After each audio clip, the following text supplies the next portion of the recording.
Muy buenos días. El día de hoy hablaremos sobre dos delitos que son la injuria y la calumnia y todas sus variantes.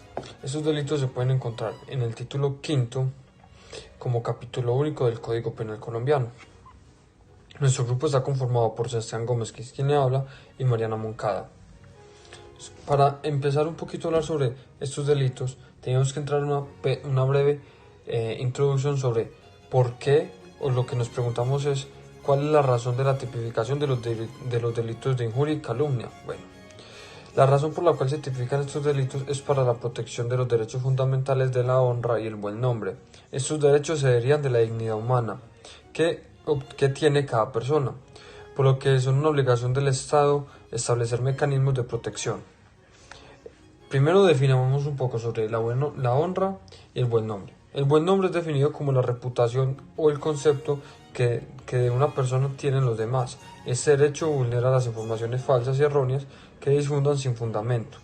El derecho fundamental a la honra, de acuerdo a la Corte Constitucional, puede ser definido como la estimación o la deferencia con la que cada persona, por su dignidad humana, debe ser tenida por los demás miembros de una colectividad.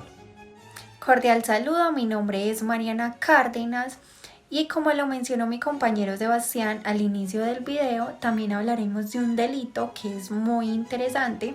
Este delito es la injuria y como introducción al delito de la injuria, diré que la voz injuria proviene de in contra ius derecho. Es todo acto que expresado al mundo exterior ataca la dignidad del ser humano. No interesa si lesionó o no esa dignidad, lo que interesa es que ese bien jurídico ha sido atacado. Por ello, sostengo que en la injuria, para conseguir su objetivo, no requiere que sea pública, dado que tanto humilla una carta privada que un grito. La diferencia estriba en que hecha pública, la injuria puede ocasionar mayores daños en el grupo social al que el agraviado se pertenece. Cuando nos preguntan si se puede cometer delito de injuria con un muerto, la respuesta es no, porque solo tienen honor las personas naturales. Los muertos no son personas desde el instante en el que éstas fallecen. Solo se injuria a las personas, dado que éstas son las que tienen conciencia de su propio valor y estima. Como dijo el ilustre maestro italiano Carrara, los muertos no son titulares de bienes jurídicos. Otra pregunta que nos podemos hacer sobre este delito es si las personas jurídicas tienen honor, y esta respuesta es negativa, dado que solo los seres humanos lo tienen, como ya lo manifestamos anteriormente. A este respecto bien lo graficó el tratadista Mancini cuando dijo: el honor requiere un titular, una individualidad psicofisiológica, para adquirir méritos o desméritos, lo que implica conciencia y voluntad. Cabe aclarar que hay varios medios por los que se puede injuriar. Estos medios son diversos, ya sea en forma oral, escrita, gráficos, dibujos, gestos y señales. Después de haber dado esta breve introducción sobre este capítulo y estos delitos, enfoquémonos un poco ya sobre la calumnia y hablemos sobre la naturaleza, estructura, antecedentes y muchas otras cosas. Empecemos por la estructura y por su naturaleza. Para saber cuál es la naturaleza de este delito, remitámonos al artículo 221 del Código Penal, el cual nos dice: calumnia. El que impute falsamente a otro una conducta típica incurrirá en prisión de 1 a 4 años y multa de 10 a 1000 salarios mínimos legales mensuales vigentes. Cabe resaltar que esta pena fue aumentada por el artículo 14 de la Ley 890 del 2004. Debemos recordar que la calumnia es conocida como la imputación de una conducta típica que daña el buen nombre y la honra de una persona. Para que este delito se pueda llevar a cabo y se pueda analizar, tenemos que tener en cuenta 4 elementos, los cuales se pueden sacar de la jurisprudencia. Como primer elemento está que se le atribuye a la persona un hecho delictuoso. Como lo decíamos anteriormente, tiene que ser una conducta típica que se le esté señalando. Como segundo elemento, que el hecho delictuoso que se le está imputando a otra persona tiene que ser falso. Tercero, que el autor de este delito, que es quien acusa a otra persona de cometer ese delito, sepa que es falso, que lo que él está diciendo es falso y no tiene razón de ser. Y como último elemento, como cuarto elemento, que el autor tenga la intención de realizar la imputación, es decir, tenga la intención de dañar al otro con eso que se está diciendo. Esto por en cuanto a la naturaleza del delito.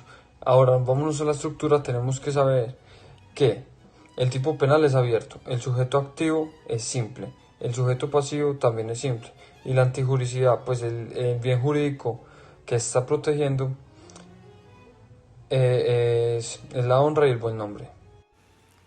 Luego de mencionar estos elementos que también hacen parte de su naturaleza del delito, vamos a mencionar el cuadro de ánimos, intenciones y responsabilidad penal, y es que en el ánimos tenemos el injuriante, que es la intención maligna, consciente y voluntaria de ultrajar el amor propio, la autoestima, el sentimiento de la propia dignidad y el decoro de la persona. En este ánimos se responde por injuria, entonces hay responsabilidad penal. En el jocandi es el ánimo de bromear y no responde penalmente. En el narrandi es narrar hechos intrascendentes que ocurrieron en el pasado y no se responde penalmente. Y es que en su naturaleza también siempre debemos recordar que la injuria es conocida como la imputación deshonrosa que una persona hace a otra. Acá agregamos que no solo perjurando su dignidad, sino que también la estimación de la que goza en el espacio donde se desenvuelve. En su estructura tenemos que también tenemos otros delitos que hacen parte de los delitos de la injuria y la calumnia. Estos delitos son el artículo 22, que es la injuria y calumnia indirectas. Nos dice que a las penas previstas en los artículos anteriores quedará sometido quien publicare, reprodujere, reptiriere injuria o calumnia imputada por otro, o quien haga la imputación de modo impersonal o con las expresiones se dice, se asegura u otra semejante. Tenemos el delito del artículo 226, que es injuria por vías de hechos. En la misma pena prevista en el artículo 220 incurrirá el que por vías de hecho agrave a otra persona. Y tenemos el artículo 228, que es imputaciones de litigantes. Las injurias expresadas por los litigantes, apoderados o defensores en los escritos, discursos o informes producidos ante los tribunales y no dados por sus autores a la publicidad, quedarán sujetas únicamente a las correcciones y acciones disciplinarias correspondientes. En este tipo penal del delito, tenemos que el tipo penal es abierto, el sujeto activo es simple, el sujeto pasivo también es simple, porque no tiene como una condición en la descripción del delito. Y en la antijuricidad se vulnera el bien jurídico de la honra y el buen nombre. En la culpabilidad es un delito de resultado doloso. Muy bien, ahora desglosemos un poquito más sobre lo que nos dice el código sobre estos delitos. Para eso remitámonos al artículo 223, donde nos hablan de las circunstancias especiales de gradación de la pena. Como lo dice el artículo, es cuando alguna de las conductas previstas en este título se cometiera utilizando cualquier medio de comunicación social u otro de divulgación colectiva o en reunión pública, las penas respectivas aumentarán en una sexta parte a la mitad. Si se cometiere por medios de escrito dirigido exclusivamente al ofendido o en su sola presencia, la pena imponible se reducirá hasta en la mitad. Bueno, desglosemos un poco lo que nos quiere decir el código con este artículo. Y es que, como podemos ver, la pena se aumenta y es mucho más grave cuando la calumnia, la injuria se hace de manera colectiva y pública. ¿Por qué? Porque cuando se hace de manera colectiva y pública se está dañando mayormente, por así decirlo, tiene mayor alcance el daño al bien jurídico de la persona. Se le está dañando su honra y su buen nombre frente de muchas personas y violentando su dignidad. Entonces el artículo lo que nos dice es, si usted lo hace de forma pública, que lo vean muchas personas, a usted se le aumentará la pena. Pero, y ya nos vamos a por qué dice que se reducirá cuando se hace de manera escrita o directa. Porque no tiene un daño masivo, por así decirlo, ya que solamente lo está escuchando una persona. Después de haber leído y analizado un poco sobre los eximientes de responsabilidad, nos tenemos que remitir al próximo artículo, el 225, donde el código nos habla de la retractación de estos delitos, el cual consiste en: no habrá lugar a responsabilidad si el autor o partícipe de cualquiera de las conductas previstas en este título se retractare voluntariamente antes de proferir sentencia de primera o única instancia. ¿Qué quiere decir esto? Que si la persona que cometió la calumnia o la injuria se retracta antes de que sea sentenciado, es decir, antes de que sea dicho culpable, no habrá responsabilidad penal, es decir, quedará libre de toda responsabilidad. Como sigue diciendo el artículo, siempre que la publicación de la retractación se haga a costa del responsable, se cumpla en el mismo medio y con las mismas características en que se difundió la imputación o en el que señale el funcionario judicial en los demás casos. No se podrá iniciar acción penal si la retractación o rectificación se hace pública antes de que el ofendido formule la respectiva denuncia. Es decir, si alguien calumnia o injuria a una persona en un medio masivo, digamos sale en un noticiero, señalando a alguien de haber cometido un delito, si no quiere tener responsabilidad penal sobre esa falsedad, sobre ese delito que cometió, tiene que hacerlo por los mismos medios y retractarse. No, es decir, si yo voy y en una reunión de más de 100 personas hablo de una persona y digo que cometió un delito, y antes de que se profiera sentencia voy donde esa persona a la que yo dañé y le digo: hey, discúlpame, todo lo que es falso, no tiene validez, pues tiene que ser en los mismos medios y de la misma forma en la cual yo dañé su nombre, su buen nombre y su honra.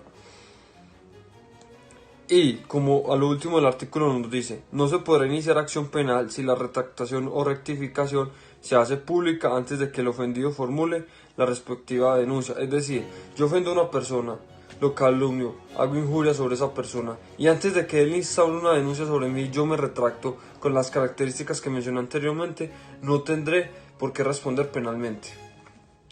Y ya, para ir terminando sobre algunos de estos delitos, vámonos al artículo 227, donde habla de injurias o calumnias recíprocas. El artículo nos dice: si las imputaciones o agravios a que se refieren los artículos 220, 221 y 226 fueran recíprocas, se podrá declarar exentos de responsabilidad a los injuriantes o calumniantes o cualquiera de ellos. Es algo que puede sonar extraño porque no estamos acostumbrados en el código ciertas cosas de estas, porque podríamos hacer una analogía como la ley del talión: ojo por ojo, diente por diente. Tú me calumnias, tú me injurias, yo te calumnio, yo te injurio y quedamos a paz. Es algo así. Si una persona calumnia sobre mí y yo no instalo una denuncia, sino que voy y lo calumnio él también, ninguno de los dos tendremos responsabilidad penal. Muy bien, ahora hablemos sobre los eximientes de responsabilidad de estos delitos. Como el artículo 224 nos dice, no será responsable de las conductas descritas en los artículos anteriores quien probare la veracidad de las imputaciones. ¿Qué nos quiere decir con esto? Que, por ejemplo, en el caso de la calumnia, que es donde una persona, como lo explicamos anteriormente, señala a otro de haber cometido una conducta típica, logra probar que esa conducta típica sí se lleva a cabo como él decía, él no va a tener por qué responder por el delito de calumnia, pues está probando la veracidad de lo que está diciendo. Y como lo mencionamos anteriormente, uno de los elementos para que se constituya el delito de calumnia tiene que ser que la falsedad de lo que se dice. Al probar la veracidad, ese elemento se descarta y no hay causa para darle una responsabilidad penal. Pero el mismo artículo también nos dice: sin embargo, en ningún caso se admitirá prueba sobre la imputación de conductas que se refieran a la vida sexual, conyugal, marital o de familia, o el sujeto pasivo de un delito contra la libertad y las formaciones sexuales. Si una persona señala a otra persona de alguna cosa que tenga que ver con estos ítems que nos da el código, no se podrá aceptar una prueba. Es decir, puede ser verdad lo que le esté diciendo, pero esto es tan privado, hace parte de la privacidad de la vida de las personas, que el mismo código y el mismo derecho penal protege ese bien jurídico y dice, ¿qué nos quiere decir con eso? Usted, señor, no se puede meter con estos temas, y así usted tenga la razón, no será eximente de su responsabilidad sobre los delitos que nos dice este capítulo en el título 5 del Código Penal. En los antecedentes normativos en la honra y el buen nombre les hablaremos sobre 2 sentencias, mi compañero Sebastián les hablará sobre otra. Yo daré inicio con la sentencia T-121 del 2018. En esta sentencia se presenta la vulneración de los derechos fundamentales al buen nombre, intimidad personal y familiar, y a la honra, como consecuencia de publicación de videos en los portales web de la red social de Facebook y YouTube, en los cuales indica en las demandas de tutela que se hace referencia a unos hechos que al parecer no corresponden con la realidad. Mi compañero Sebastián les hablará de la sentencia T-127 del 2015 y les dará una contextualización sobre lo que pasó en esta sentencia. No nos podíamos quedar sin mencionar el delito de injuria en el derecho comparado, y por eso hicimos un estudio de estos 2 delitos, de la injuria y calumnia en el derecho comparado, y una vez analizada la legislación de cada uno de los países, encontramos sus regulaciones en sus códigos, así que en este análisis encontramos varios países que participaban con la regulación de estos delitos. Estos son Argentina, Bolivia, Brasil, Chile, Colombia, Costa Rica, Ecuador, El Salvador, Guatemala, Honduras, México, Nicaragua, Panamá, Paraguay, Perú, República Dominicana, Uruguay y Venezuela. Podemos deducir gráficamente la situación normativa del derecho a la información frente a los derechos de la personalidad y la tipificación del delito de difamación en sus códigos penales latinoamericanos. Encontramos que 13 países, estos son Bolivia, Brasil, Costa Rica, Ecuador, El Salvador, Guatemala, Honduras, Panamá, Paraguay, Perú, República Dominicana, Uruguay y Venezuela, contemplan este delito, mientras que 5, Argentina, Chile, Colombia, México y Nicaragua, no lo hacen. Regulación de la difamación en los códigos penales. Vamos a poner un gráfico, y es que en el 72% sí hay regulación y en el 28% no hay regulación.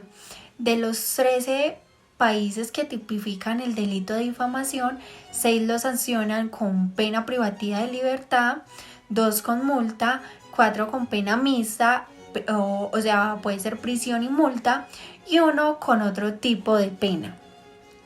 En las sanciones del delito de difamación también ponemos un gráfico. En lo que está en negrito es la pena privativa de libertad, que es el 46%. En la multa tenemos un 15%.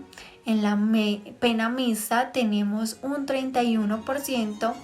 Y en otros tenemos un 8%. Ahora bien, el delito de injuria se encuentra tipificado en 17 códigos penales, mientras que en México es el único país que no lo contempla. En la regulación de la injuria en los códigos penales dejaremos un gráfico.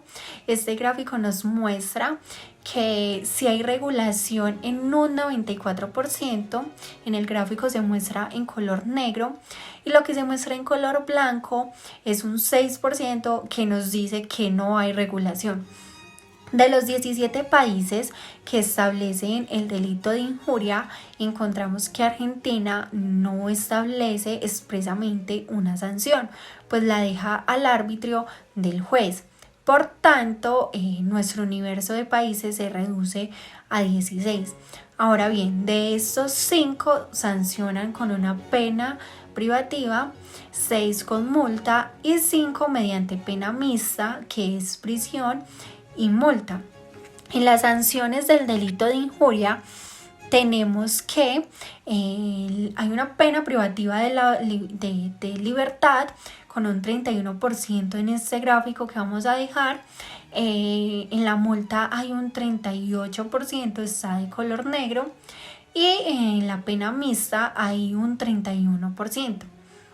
Por lo que respecta al establecimiento y regulación del daño moral, ubicamos el estado de la cuestión de la siguiente forma, y es que solo 3 países, que son México, Panamá y Paraguay, definen el daño moral. 10 establecen referencias al daño moral, pero no lo definen o contienen disposiciones que protegen el honor, crédito, reputación o la imagen de las personas.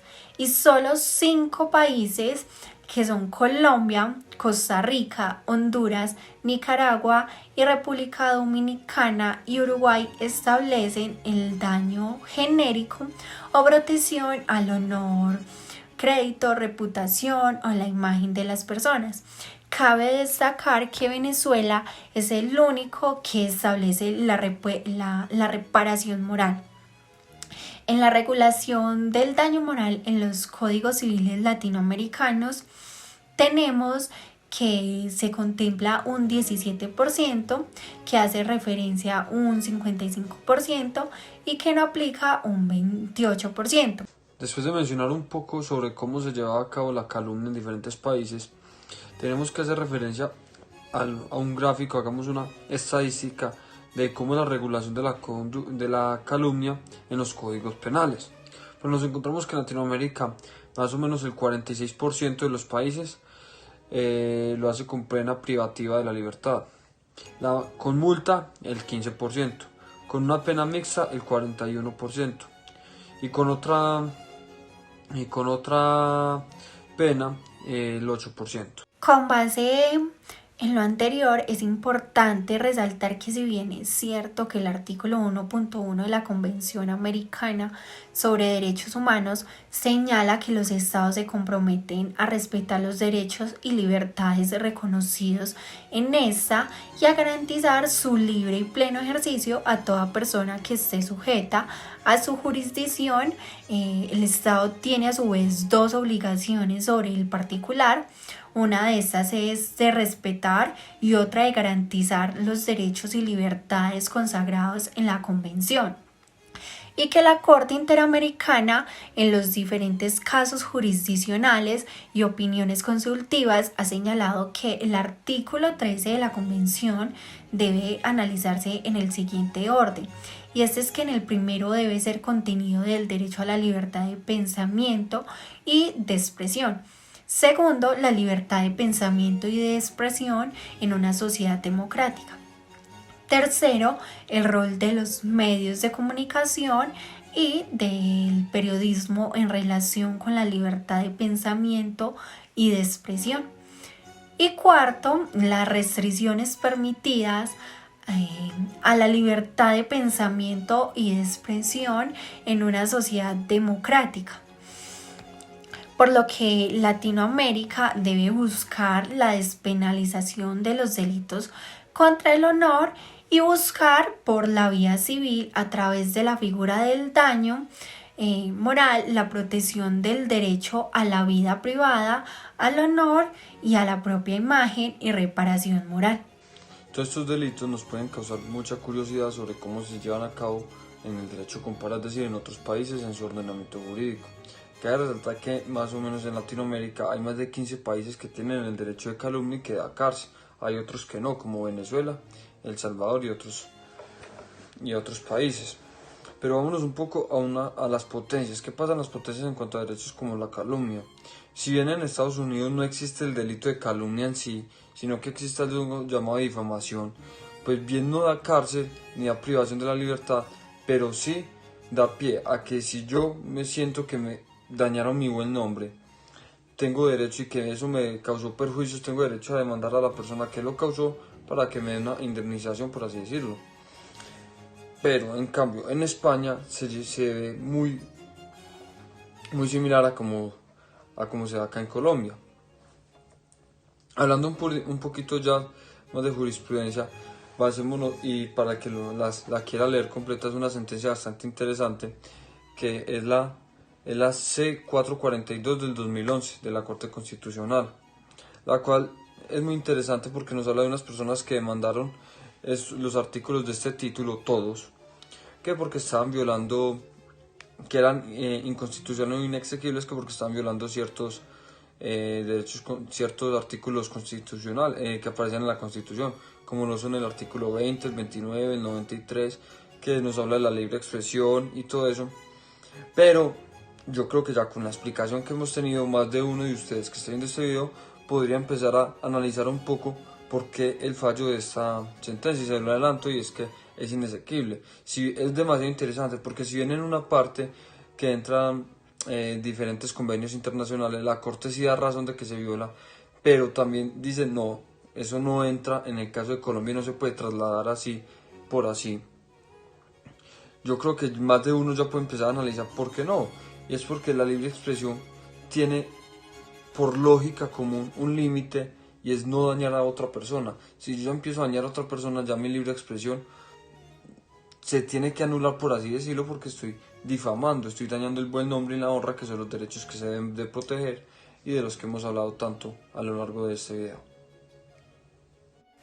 Hablando de la jurisprudencia y la doctrina, tenemos en la jurisprudencia la sentencia C442 del 2011, la sentencia C392 del 2002 y la sentencia T405 del 2007.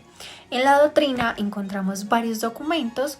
Uno de estos es calumnias, injurias y otros atentados al honor.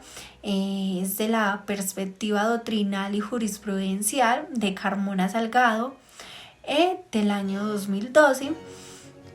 Y la injuria y la calumnia en la legislación penal colombiana de Héctor Elías Hernández Velasco. Vamos a dejar los PDFs, los links para que puedan encontrar estas sentencias y tutelas, también la doctrina, dando solamente clic en los enlaces que vamos a dejar en la descripción. Para agregar un poco más sobre la jurisprudencia, tenemos que tener en cuenta también el principio de estricta legalidad, que es pura jurisprudencia constitucional de algunas de las sentencias que ya les dimos anteriormente. El derecho a la intimidad, buen nombre y honra, y a la rectificación. Entonces, esto es jurisprudencia constitucional de la Corte. ¿A qué se hace referencia, digamos, la Corte con la rectificación? A lo que mencionamos anteriormente en el video con la retractación. Una sentencia bastante interesante de la Corte Suprema es la SP 592 del 2019. En cuanto a la doctrina, nos podemos encontrar con varios textos como los que mi compañera ya mencionó, y uno demasiado interesante que fue publicado por alguien perteneciente a la Universidad de los Andes, que se llama Los tipos de injuria y calumnia a la luz de la libertad de expresión, propuesta de discriminación parcial.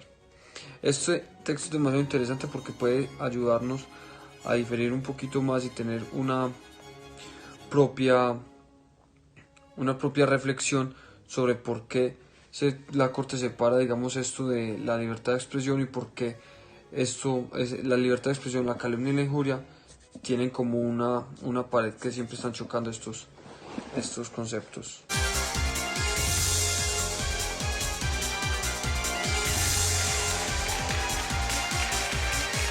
Ya para ir finalizando con este video y la explicación, queremos dejar unos pequeños ejercicios para que puedan analizar un poco.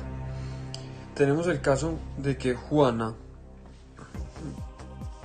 en un noticiero, acusó a María de haber cometido un delito, por lo cual María llevó todo el proceso legal para que se le imputara a Juana sobre este delito de calumnia.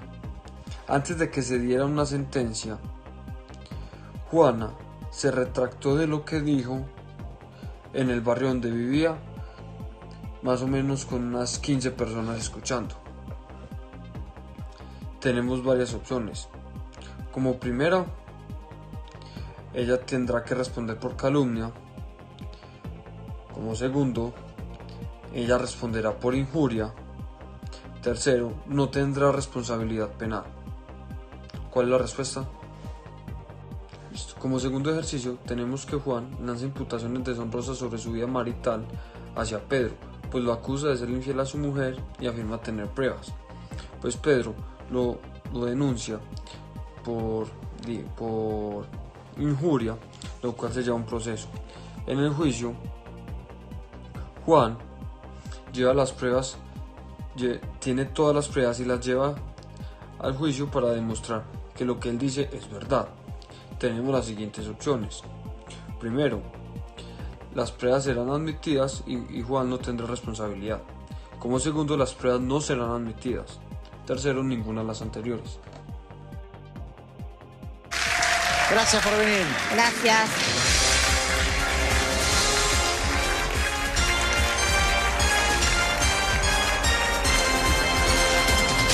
El que no arriesga no gana. Seguramente en casa arriesgaron y también perdieron.